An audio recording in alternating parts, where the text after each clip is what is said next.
Good afternoon, sir. My name is Elfredo Nicholas Purba from Time 3. Now I want to explain about simple present and past passive, and about present future and present perfect passive. So the first is about simple present passive. Simple present passive is used to describe written action, general truths, or process where the door is unknown, unimportant, or obvious.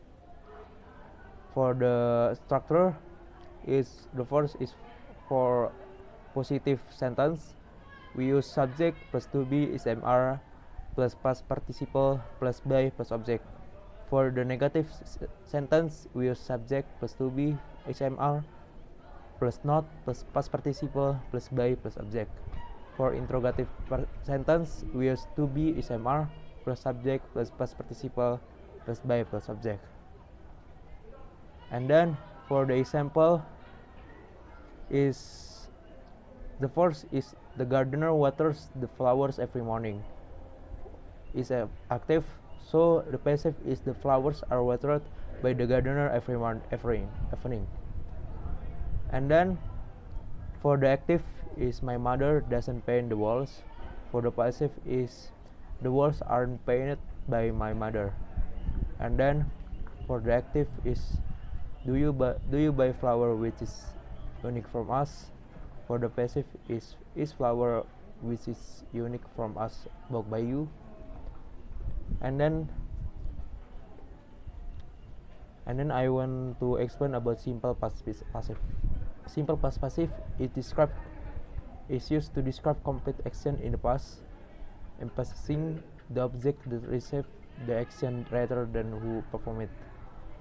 We use that for action varies at a specific past time, when the door is irrelevant or unknown, and in historical facts or past event. The structure is for the positive sentence we use subject plus was or were plus past participle plus time signal.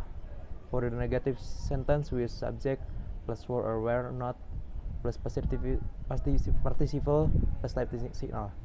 For the interrogative we use was or were plus subject plus past participle plus type signal. For the sentence is the first from the active, many people read the book. For the passive, the book was read by many people. So right now I want to explain the exercise. For the first, neither the answer nor the question blank clearly by the teacher. A is explained, B were explained, C was explained, D are explained. The answer is B. For the second, a series of rare books from the library last week by someone. A was stolen, B was stolen, C is stolen, D are stolen. The answer is A was stolen. So right now I want to explain about future passive. Future passive is used for action that will be done to the subject in the future, emphasizing the result rather than who will do it. We use that for planned or scheduled action, for when to the future there is unknown or unimportant, and then for to sound impersonal or formal. The structure is subject object plus will be plus participle. The example is the project will be complete by next month, and then you will be notified via email, and then the new bridge will be operated in 2025. And then for the present perfect passive. Present perfect passive is for action complete recently or at a specific time in the past with relevance to the present. When we use that for life experience to the emphasize the result of a past action affecting the present, and then for in news reports or announcement.